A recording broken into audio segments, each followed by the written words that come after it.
Berikutnya adalah sambutan dari Wali Kota Surakarta pada yang terhormat Bapak Erwin Hadi Rudiatmo, disilakan. Baik, yang terhormat para sepuh, sepuh warga masyarakat Kota Surakarta yang berkenan hadir pada pagi hari ini, yang saya hormati Pak Wakil Wali Kota, para BI, BNI, BRI, Bang Jateng tadi bersama saya, menggos katanya, dari sana, dan seluruh para OPD jajaran pemerintah Kota Surakarta dan anggota DPRD yang terhormat Komisi 1 Pak Budi matur nuwun berkenan hadir, dan Bapak Ibu tamu undangan yang berbahagia yang tidak bisa kami sebutkan satu persatu.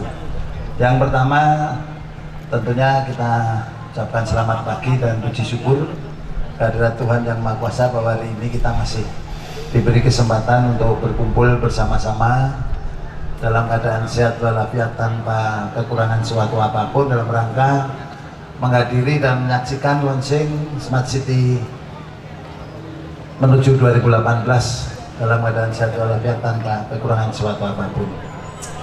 Bapak Ibu sekalian yang saya hormati, bahwa hari ini kurang 2 bulan 2018 Bu Dani, Smart City menuju 2018 sudah ada 9, nanti 8 atau 9 yang sudah diluncurkan, namun paling tidak kita memberikan pelayanan kepada masyarakat yang secepat mungkin, semurah mungkin, tanpa ada pungutan-pungutan liar di mana-mana. Ini yang kami utamakan.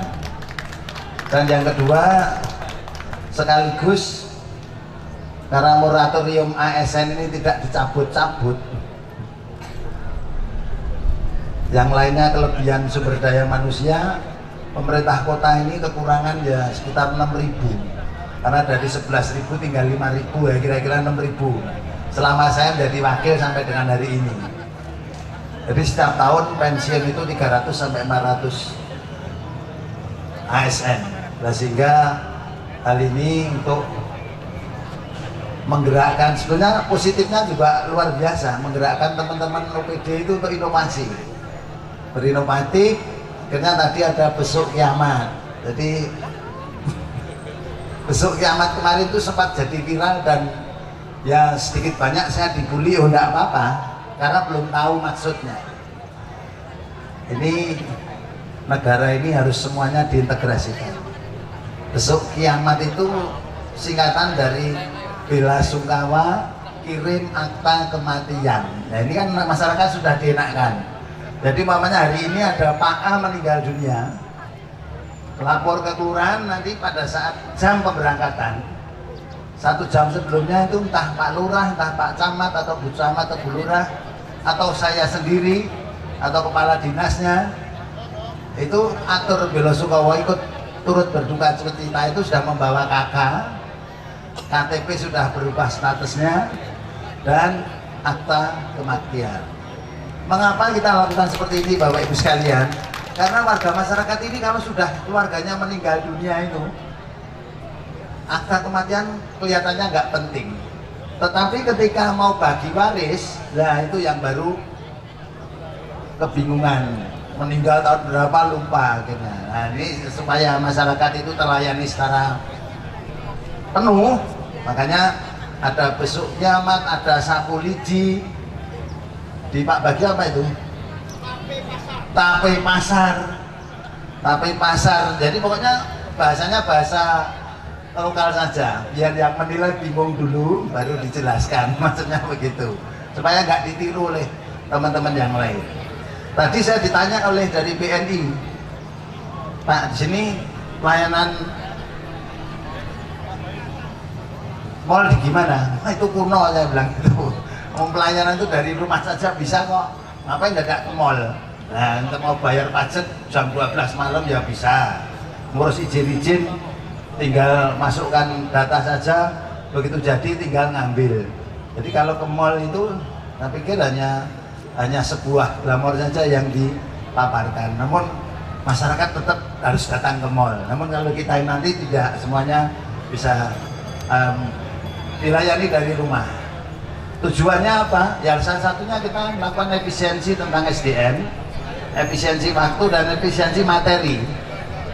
Nah ini Solo ini dapat kesempatan tanggal 1 nanti presentasi di Mendagri berapa Bu? 6 apa 5 inovasi? 5 kalau nggak salah, 5 inovasi itu nanti presentasi satu-satu mulai besok kiamat, tape pasar, paha mantap. Nah, ini paha mantap ini ya bukan tangan maksudnya ini, bukan paha ini loh ya, jadi jangan supaya orang menilai bikin ngopo, ini gawe aku korok ya paha mantap. Artinya kita bicara ketahanan pangan di situ.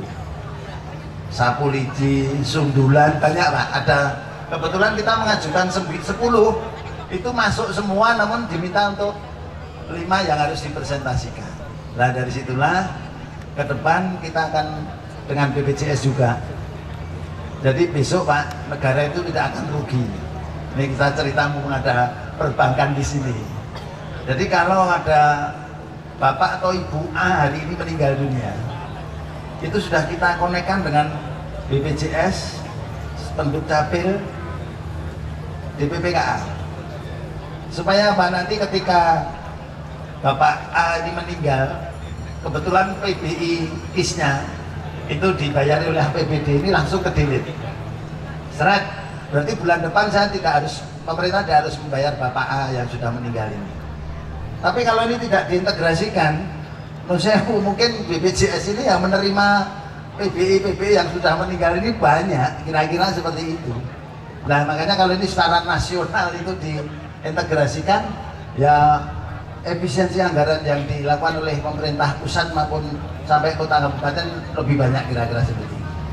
Dan yang paling utama dengan adanya Smart City dan dilakukan besok Emane dan seterusnya ini, tujuan utamanya adalah untuk menanggulangi uang palsu itu aja. Pak lah Emane nanti kalau dompet saya jatuh uangnya hilang enggak? Ya hilang, sama saja kalau itu uang dimasukkan di dompet hilang. Makanya kalau sudah punya Emane dikalungin saja, kanan kiri pakai kalung, itu mau belanja ya tinggal ngetap itu aja. Malah nanti dikira pegawai bank. Nah, kan contohnya ada itu dibur, kasih mata IT itu ceklik kalung ke udah tidak mungkin lepas. Dan nanti kalau malu ditaruh di luar, masukkan ke dalam, jadi kan tidak kelihatan, mau belanja ya tinggal ngambil. Naik BST tinggal ngetap, bayar retribusi tinggal ngetap dan sebagainya. Kalau enggak ya kita yang apa itu pitanya BNI itu kan tulisannya BNI lah, ini emanenya dikantongi lagi berarti pegawai bank ini kan gitu paling tidak. Ini guyon-guyonnya adalah seperti itu, namun paling tidak saya dan Pak Pur komitmen dan konsisten. Jadi membuat komitmen mudah, namun menjaga konsistensi ini yang susah.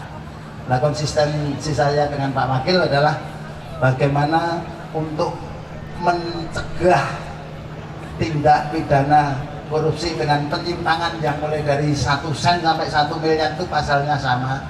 Itu sudah kita lakukan di Solo tanpa pernah harus promosi. Yang penting masyarakat saya menikmati, masyarakat saya akan mendapatkan pelayanan yang lebih mudah. Dan sebentar lagi nanti saya dengan Pak Irman akan membuat data. Kalau nanti kita rumuskan lebih menguntungkan, PBB di Solo ini kan belum 60%, baru 50%. Berani tidak pemerintah nanti melakukan pemutihan PBB? Jawab saya berani. Pemutihan tahun 2018, 17, 2018 bayar pada tahun itu saja. Nanti akhirnya masyarakat merasa memiliki. Ini nggak digratiskan malah bingung nanti. Nah makanya pemutihan PBB mohon untuk dirumuskan Pak Irman, supaya nanti masyarakat yang dengar di sini, Pak Sidong mboten niku pemutihan Sidong, mawon. Pokoknya kalau sudah saya ngomong begini ditagih Pak. Nah daripada berlama-lama enggak bayar pajak diputihkan hari ini, 2018 sudah bayar pajak tahun 2018 pasti akan 100%. Karena mau bayar kena denda, sudah berapa tahun yang harus dibayar, ya pilih bayar sisan kowe ora di apa-apa kewe kan gitu. Namun kalau nanti diputihkan ini nanti akan bisa. Lah sehingga nanti kita bisa membaca setiap bulan setiap tahun itu yang tidak bayar PBB berapa tinggal kita ingatkan. Yang kedua, sampai saya pamer Pak Bandu, Pak RKK itu yang Rp3.000 itu aja akan kita lakukan dengan tigas. Jadi itu sebulan itu kelihatan kok Pak kalau dikumpulin. Mengurangi haknya PKK tidak, tetap PKK yang melaksanakan. Namun semua tidak ada pungutan tunai. Karena ini juga mengganggu kesehatan kalau ngelusi ribuan itu Pak. Ribuan itu kan debunya kan juga ini dapat upah pokoknya sebulan 100.000 gue meresake petang atau saya mau tombok. Nah ini supaya ndak menghitung uang dan sebagainya ngelai itu kan masyarakat bayarnya ribuan nanya. Padahal duntel-luntel dan sebagainya harus ngelusi. Nah, untuk menghindari itu dua keuntungan yang kita dapatkan. Satu, membangun kepercayaan masyarakat kepada pemerintah semakin besar, memberikan kesempatan pada ibu PKK ini tidak harus menghirup debu yang tidak sehat. Tinggalannya saja, Pak, sosialisasi kedepannya akan sudah bisa dilakukan. Dan itu pada Bapak Ibu warga masyarakat Kota Surakarta, pemerintah Kota Surakarta sudah berusaha semaksimal mungkin. Mari kita membangun 5 budaya hidup ini selalu saya ingatkan, karena kalau kita hanya mengandalkan kontribusi kita kepada negara itu sangat kecil. Saya RKK hanya 5.000 Pak, berarti sebulan setahun 60.000, PBB 50.000, berarti 110.000 saya setahun. Tapi saya menikmati jalan aspal, penerangan lampu yang terang, pelayanan yang prima dan sebagainya. Nah, sehingga kalau negara ini tombok, negara ini punya utang ya rasa dirasani. Karena bangun nanti pengembaliannya sambil tiap hari. Tol itu kan dibangun dulu karena kita nggak punya duit. Jadi kalau kemarin ada yang menyampaikan Pak Jokowi terung lama nambah utang 1.000 muncul, nggak apa-apa. Tetapi perbatasan Papua, perbatasan Timor Leste dan sebagainya menjadi destinasi wisata baru. Dan yang untung siapa? Rakyat Indonesia. Dan itu sekali lagi mari kita bangun 5 budaya hidup. Budaya hidup gotong royong, budaya hidup memiliki, merawat, menjaga dan mengamankan Kota Solo dan isinya. Dimulai dari mana? Keluarga. Untuk apa toh? Mewujudkan masyarakat 3 WMP. Masyarakatnya waras, wasis, wareg, mapan dan punya papan atau tempat tinggal yang layak untuk ini. Saya kira demikian, kurang lebihnya dalam saya mengingatkan satu kata yang tidak berkenan, mohon maaf yang sebesar-besarnya dari ucapan selamat pagi, wilujeng kenjang, matur nuwun.